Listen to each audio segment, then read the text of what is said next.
Hello, everybody. It is Monday, August the 5th. It's turning into quite a Monday. The global stock markets are in radical retreat, perhaps even collapse.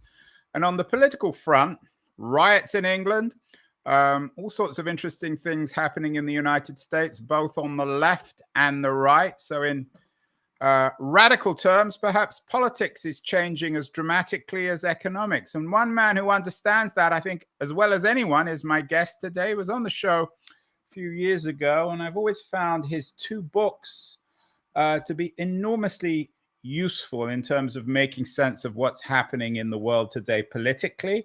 Edmund Facwell is the author of Conservatism, The Fight for a Tradition, and Liberalism, The Life of an Idea. He is joining us from his home in Kensington in West London. Edmund, happy Monday to you. And to you. There, of course, as we speak, you joked or half joked that there aren't any riots yet in Kensington. There are certainly in the north of England. How do the current anti-immigration riots or pogroms, whatever you want to call them, how do they fit into your narratives of conservatism and liberalism?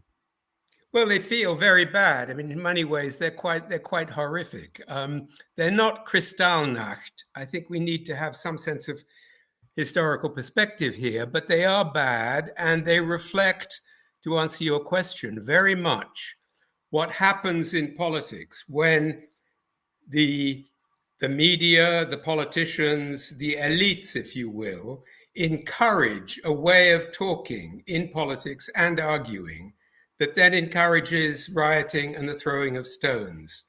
I mean, the idea that immigrants, people of a different faith, perhaps Muslims, are not welcome in Britain or are in some way not British, it's repellent, it's wrong.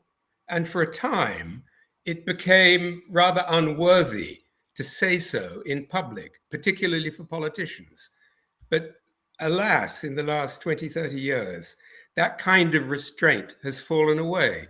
And I think today, although no doubt the riots will stop, people will go to court, however, as it were, the civic damage is done. And I think the riots are evidence of what happens when that kind of restraint goes away. I know, Edmund, you're in the early stages of writing a third volume on nationalism and cultural identity. But is this deep hostility to immigration, this fetishization of immigration, often imaginary in the UK, it certainly exists in the US and certainly in Central Europe, Absolutely. Isn't it an outgrowth of conservatism? Isn't it really the last volume of your book on the fight for a tradition? Why does it need a new book? Well, I think the idea of being against immigration is many things. It's not one thing. And there's no one kind of immigrant. There never was, there never will be.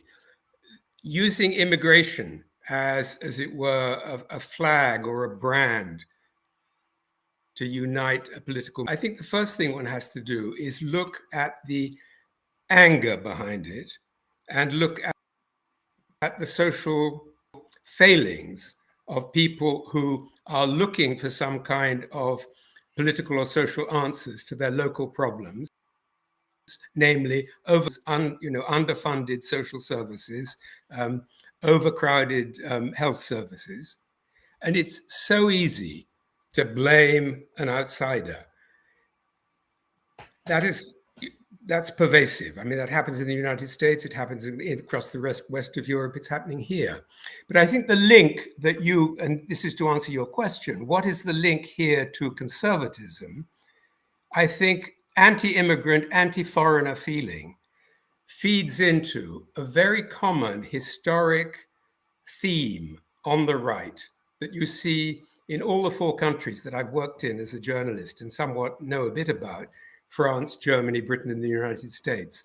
And if you go back in the right-wing tradition there, when there was social trouble of all sorts of different kind, and there always will be, one of the easiest things for the conservatives to do was to blame foreigners. You saw that in, you saw that in Europe during the 1920s and 30s. You've seen it in our country, Britain, for many decades. It's not an answer to the local problems that many, many people face. And usually they're the people who aren't at the top of the pile, but they're fairly way down. They need those social services. They need those doctors' offices. They don't get them. But rather than thinking, how politically can we go about solving those, it's much easier to throw rocks at foreigners. There's been a lot of talk here, Edmund. I'm sure you're following it carefully. On the right, with people like J.D. Vance. I'm not sure if he did it explicitly, but there's certainly someone close to Trump who's making an explicit comparison between the United States and Hungary, suggesting that if the US was like Hungary and ran what they think of, I guess, as a tight ship like Orban, didn't let immigrants in, then everything would be rosy. I'm guessing Farage and his people would be making similar arguments in the UK. What do you make of the rise of Orban? I'm not sure if we've really talked about that. The last time we talked was a few years ago. Orban was around. How does this, again, this fetishization on the right of Orban and what he is or isn't doing in Hungary, how does that fit into this narrative?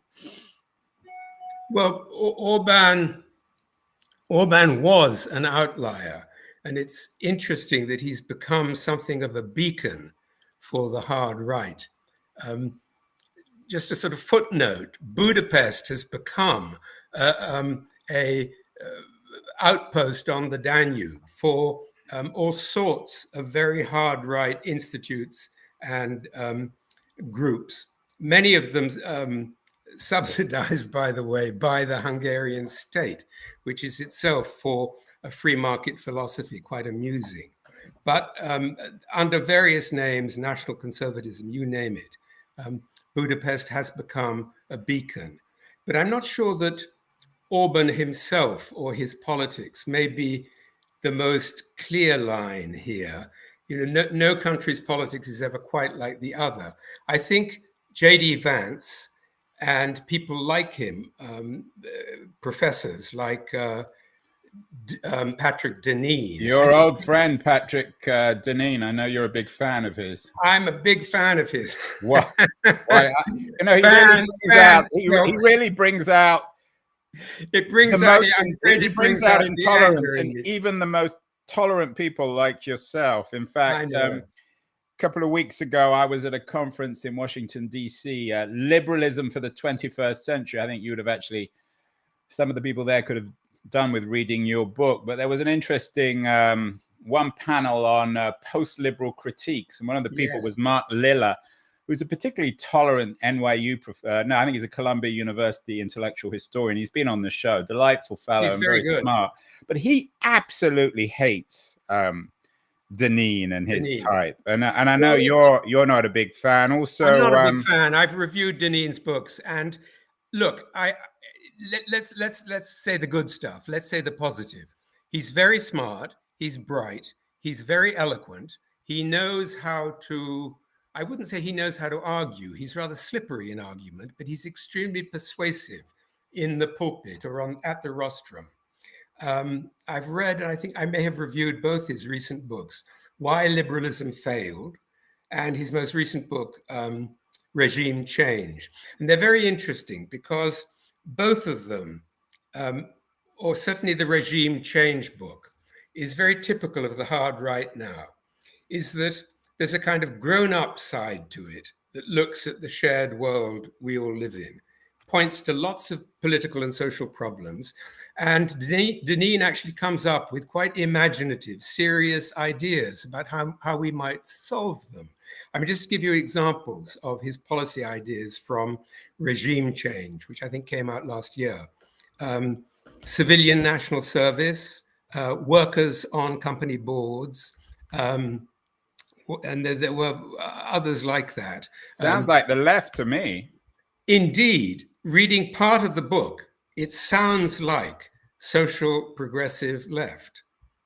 And this is a connection with Hungary. Orban, remember, was used to be a communist, I believe. Yeah, and he was originally financed by Soros. Absolutely. Well, Soros was not a communist, but beforehand, before the big change. So there's a very strong component of what used to be called social Catholicism, which isn't. I had a fellow on the show. This is his regime change towards a post-liberal future. Yeah.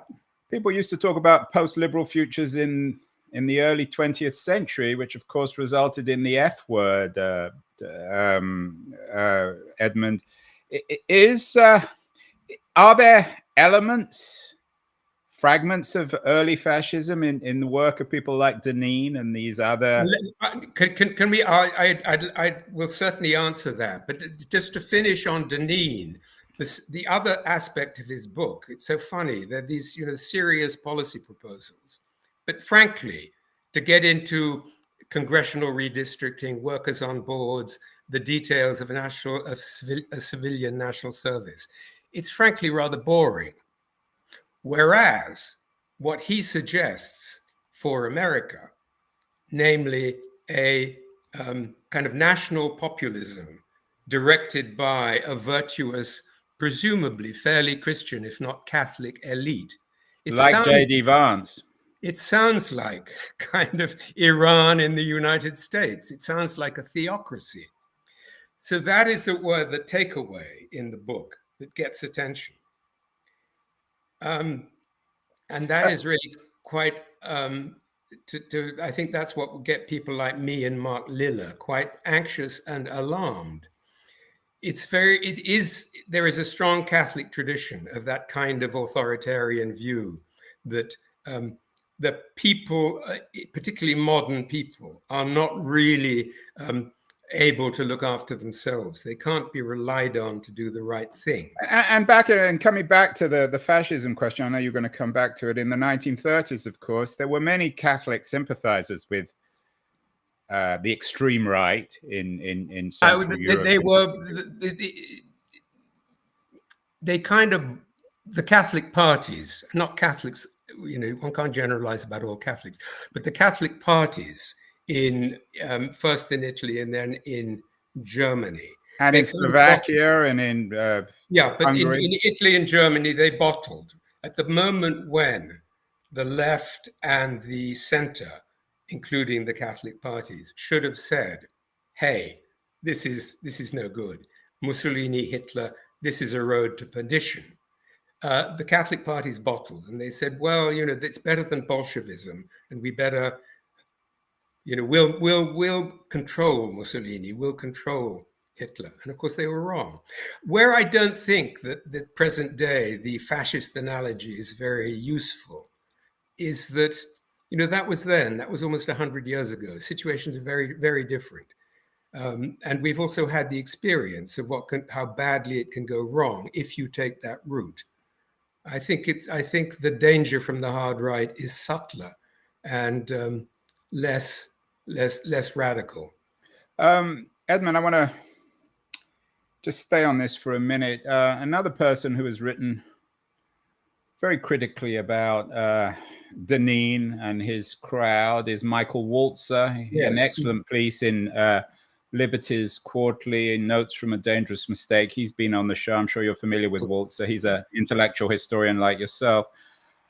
Why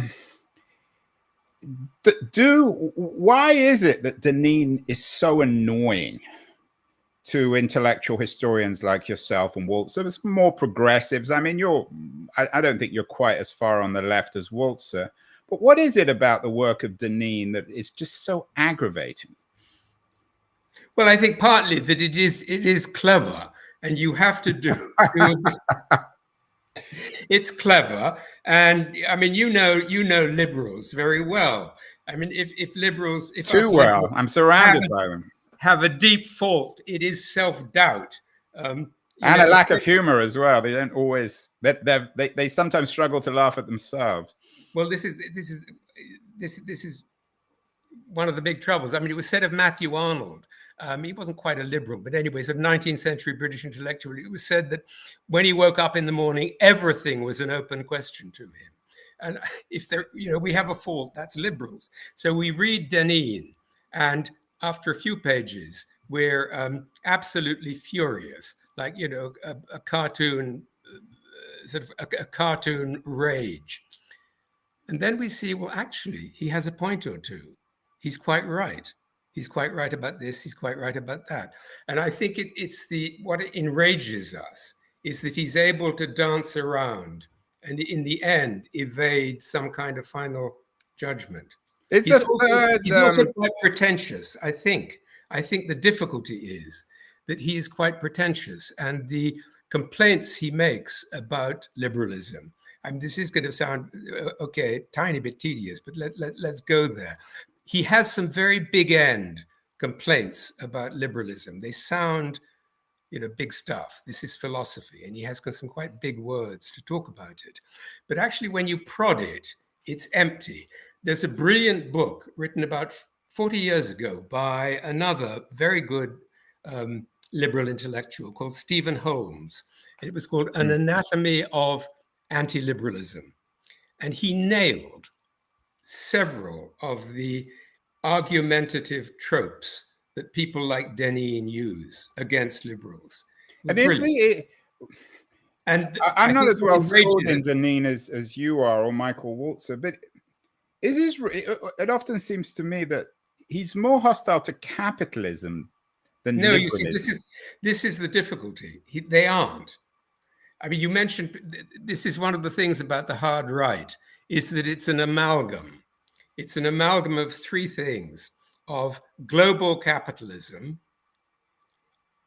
our nation first welfarists, who want welfare for the ordinary people, and then sort of cultural warriors of some kind about how we should behave. And they're in a kind of tactical alliance, but they don't add up. It's quite obvious that the global capitalists don't want higher taxes, which is the only way you are going to pay for the good social things that people like Deneen recommend. I mean, if you go to a national conservatism conference, you will hear somebody stand up and say, we've got to have low taxes and global commerce. Somebody else stand up and say, we've got to have high welfare, but only for our own people. Well, this is incoherent. They want their economic cake. Want their economic cake and eat it. Borrowing some language from the French Revolution. Yeah, I'll take a break in a second, Edmund. But let's come back to Peter Thiel, who's a very good example of it. Yeah, let's take a break in a second. But I do want to get your take on Keir Starmer. He's perhaps accidentally found himself, he just won the election, in power when there are these riots going on in the UK. What do you make of Starmer's, what seems to me to be a sort of technocratic centrism built around a respect for the law? In many ways, he seems the first chapter in a new experiment that maybe Harris will also pursue. How does Starmer fit in to your books on liberalism and conservatism? He's not much of an intellectual, it would seem, but would he be in either of the books? Well, he would be in a new edition, certainly. I mean, I very much like the link. I like the link you make between him and Harris, because I think they possibly have something in common, apart from both having been prosecutors. In that, look, what is one of the characteristic emotions of political emotions of the time? It's rage. I mean, it doesn't take much to get, one knows it from one's own experience, even with one's close friends. It doesn't take much nowadays, whether you're arguing about whatever. To bomb a car or beat up an immigrant. Or the, Gaza war, God, you name it. We're all quite angry. And politics has got very angry. You can go into why, but it has. And I think what's striking about Starmer and about Harris is that Starmer is saying, okay, boring is fine. There's nothing wrong with boring. There's nothing wrong with competence. There's nothing wrong with, plodding on, emphasizing the difficulties and seeing what can be done.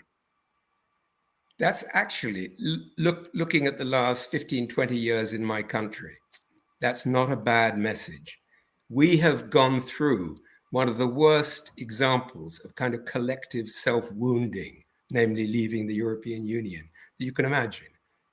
And yet, being Britain, we just, toddle along as if nothing had happened. We're in a very strange state. And Starmer is saying, hey, let's calm down, grow up, stop arguing, and see what can be done to repair things. You could. The left can complain that he isn't. He's not a firebrand. Of course not.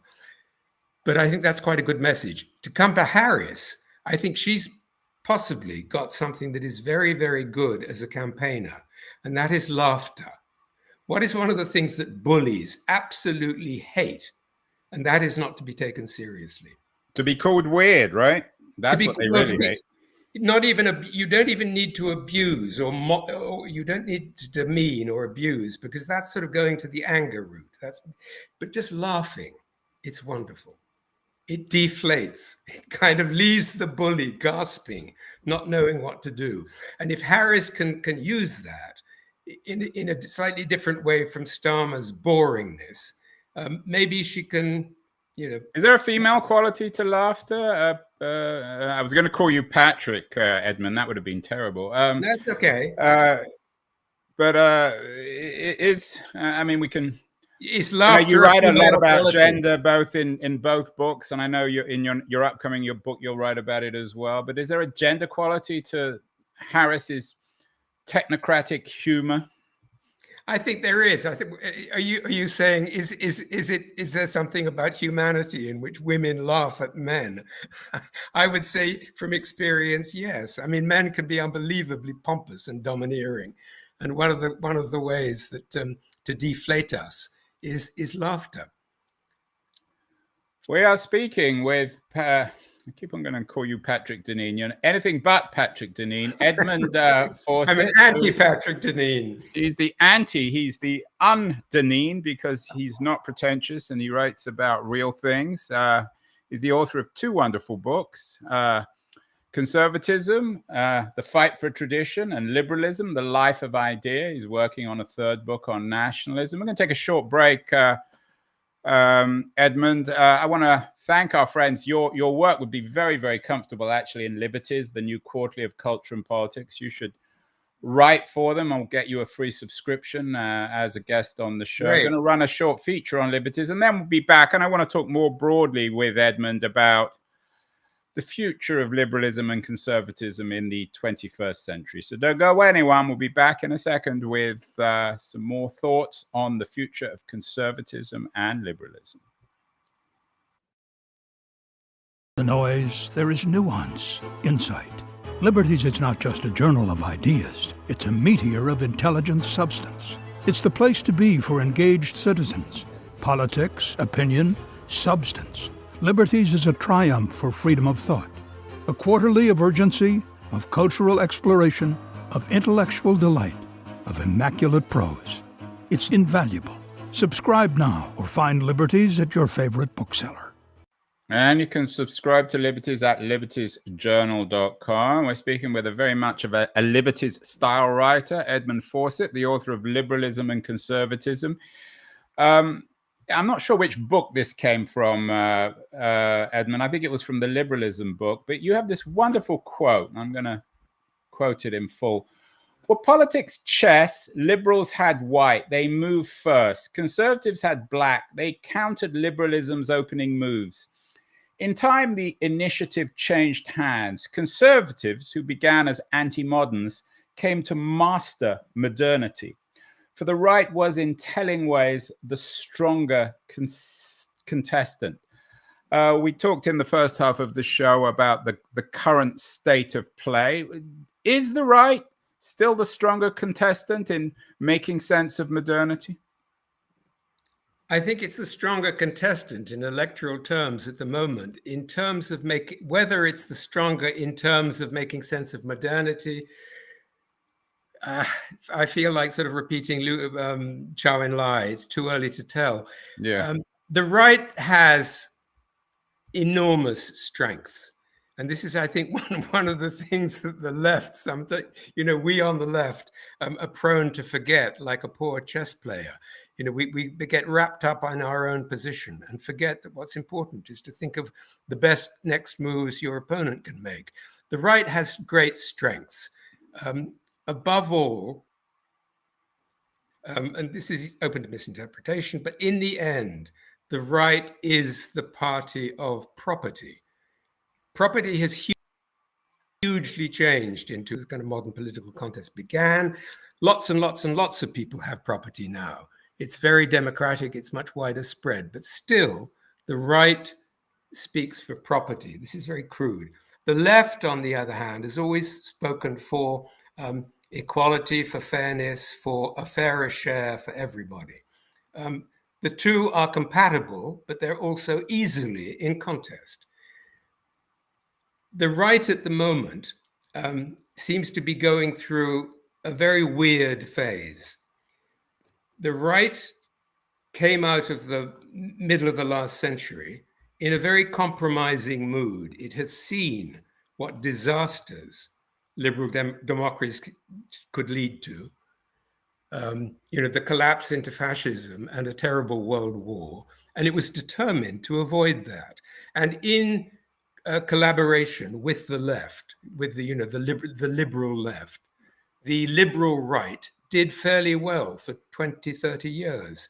But since the 1980s, the right has been on a voyage away from that. First in the name of the free market, and now in the name, as we said earlier, not only of the free market, but of a rather imprisoning cultural agenda, very directed against liberalism of one kind or another. So the right is on a strange voyage. If you look at the Tory party in my country, it's absolutely unrecognizable in terms of personnel from how it was even 20 years ago. The liberals and, as it were, to my mind, the grown-ups in the party have either fled or been expunged. And in the United States, you see something similar, in that when I was in Washington 30 or 40 years ago, there was still a stream of liberal Republicans. They were diminishing, but now they don't exist. So you've had the right has, as it were, it's as if it had cut off an important limb.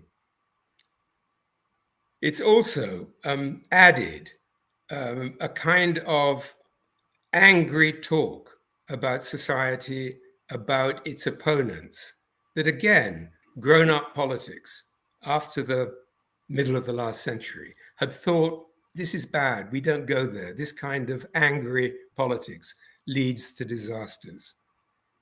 And the right, more and more, has embraced that kind of talk. I mean, just listen to a speech by Trump.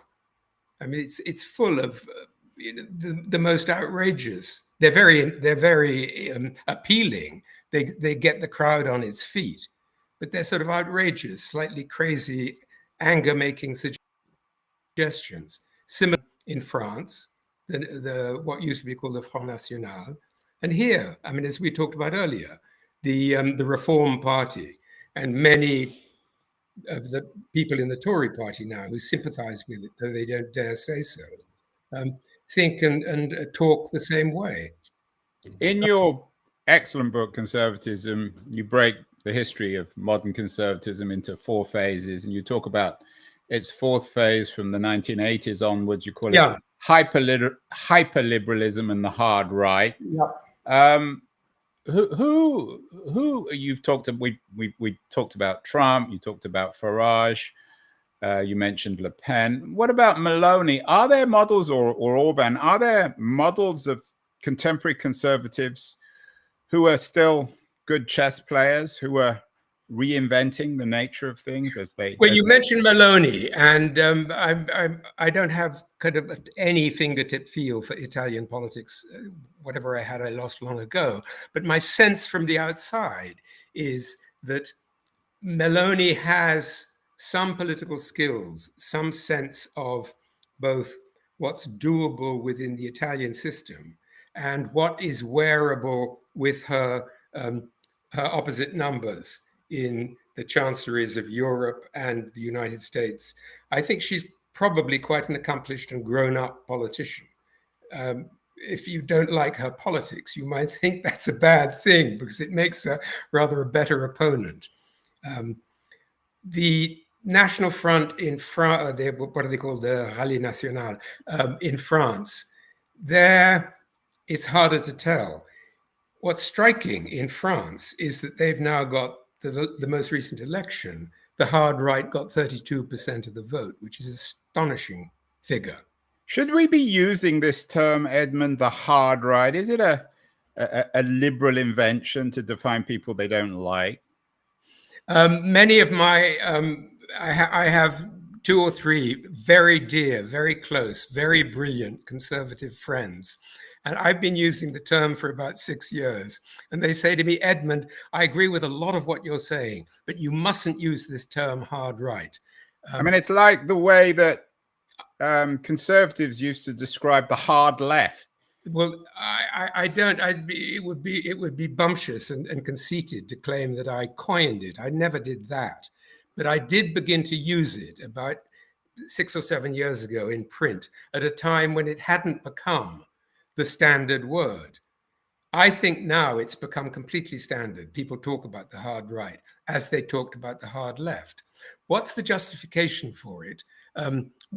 I think it's 2 things. One is that the right in question is no longer extreme. Go back to the 1960s or 70s, and people would happily talk about the extreme right, and you knew who they were talking about. They were talking about Le Pen in the 1960s and 70s in France, or they were talking about a few lunatic neo-fascists in Germany. Or Enoch Powell. Well, I'd like to come back to Enoch Powell. He's a very interesting study. Indeed, Enoch Powell. He was the extreme right, but they're not extreme any longer. They're mainstream. You can't possibly talk about a party that gets 32% of the vote as extreme. Okay, so they're not extreme, nor are they new. They've been around for a very, very long time. That was the other expression for them, the new right, as if to suggest that this was somehow an alternative, a minority, a little party in waiting. That was a very common word, but they're not. They've taken over. The hard right has taken over. Certainly in my country, in Britain, it's taken over the Tory party. And I would say it's taken over the Republican Party. In France and Germany, there is still the party structures are slightly different, but there is still a center-right party that isn't hard right. But the hard right is very strong in both places. So I think the hard right, in purely descriptive terms, is quite justified. And indeed, it's striking how it's become. Is it going to become harder? I mean, at what point does it become, without wishing to sound too Freudian here, too hard? It is. It's a funny. Yes, one doesn't really want to go there. The suggestiveness of the phrase "hard." This comes back to your question about fascism. I mean, I think the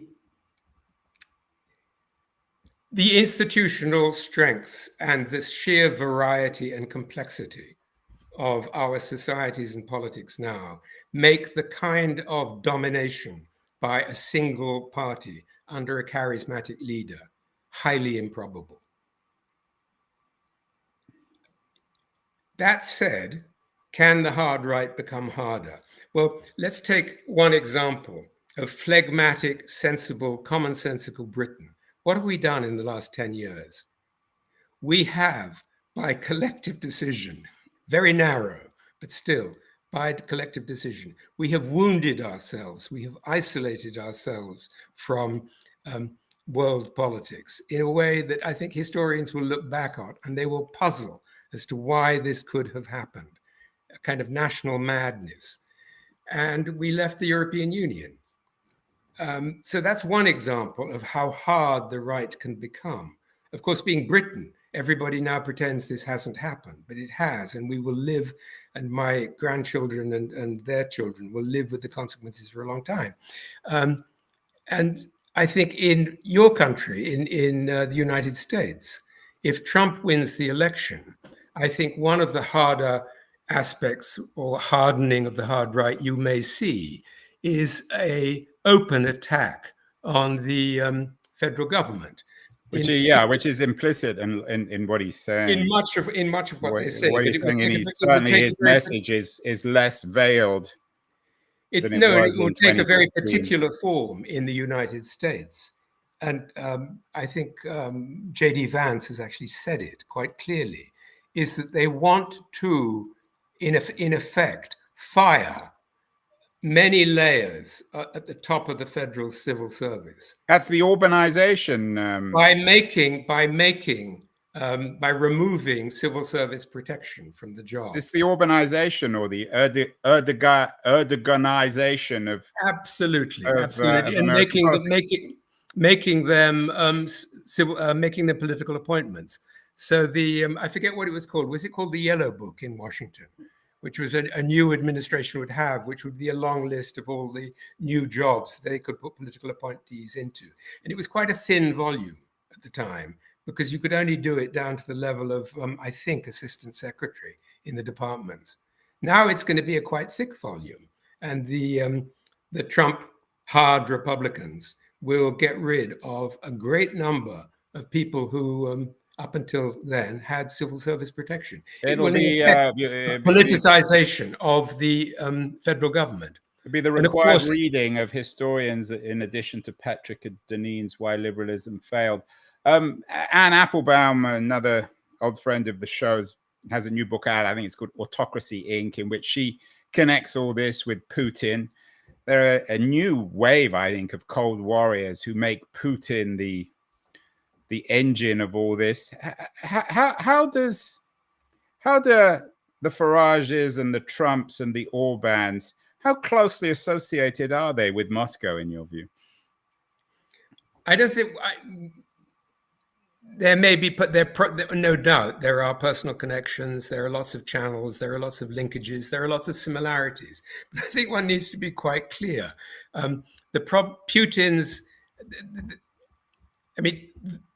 What created Putinism were historic dysfunctions in the Soviet Union and the state that succeeded it.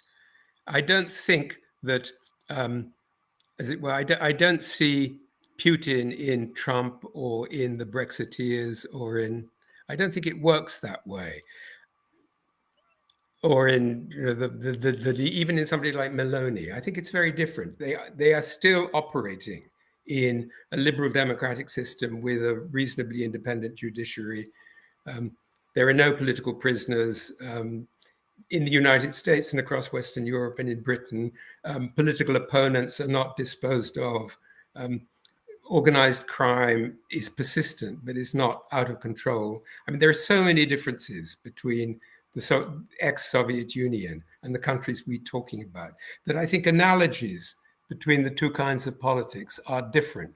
I haven't read Anne's book, and I have enormous respect for her, both as a journalist and a writer.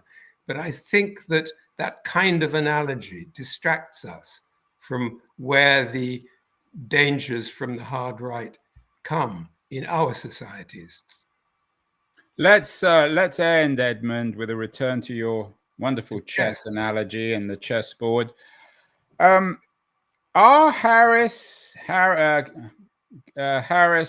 Starmer's, I don't know, technocratic, sensible, non-ideological or post-ideological approaches, are they the way in which the left or progressives or liberals, whatever you want to call them, particularly liberals, are they the way they should play this game? It seems as if there's a preoccupation amongst liberals with the Trumps and the Orbans and the Melonis and Le Pens of the world, and their ideology is essentially just, if you're against these people, then that's enough. Do they need to be a little bit more innovative? Do we need to find a real liberalism for the 21st century. As I said, I went to this event in DC last month.